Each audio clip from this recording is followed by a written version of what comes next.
అలా వెళ్ళిందాన్నైతే సాయంత్రానికి తిరిగి వచ్చేస్తాను కదా.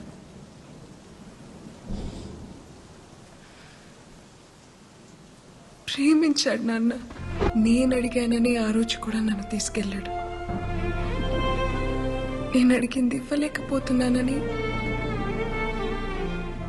ఈ రోజు నన్ను తెలిసాడు. ఇంతే నాన్న, ఇంకేం లేదు. ఒక్కడు మగ్గాడా కాదా అని చెప్పడానికి నువ్వెవరు?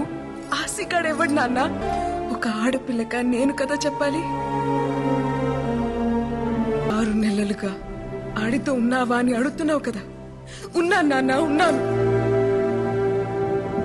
కానీ ఏ ఒక్కరోజు కూడా నువ్వన్న విషయమే నాకు గుర్తు రాలేదు నాన్న. ఏ ఆడపిల్లకైనా అంతకన్నా గొప్ప మగాడు ఎక్కడ దొరుకుతాడు నాన్న? మా టీచర్ చెప్పింది నాన్న, మగతనం అంటే నువ్వు అనుకున్నట్టు 2 కాళ్ల మధ్య ఉండేది కాదని, మగాడి నరాల్లోనూ ఉంటదని.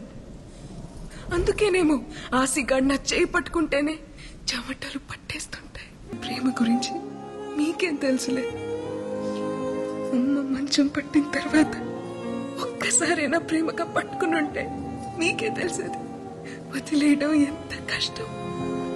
మీకెలా చెప్తే అర్థం అవుతుంది నాన్న. ఆశగాడు నా మీద పడుకోని అవసరం లేదు, పక్కనే పడుకుంటే చాలని.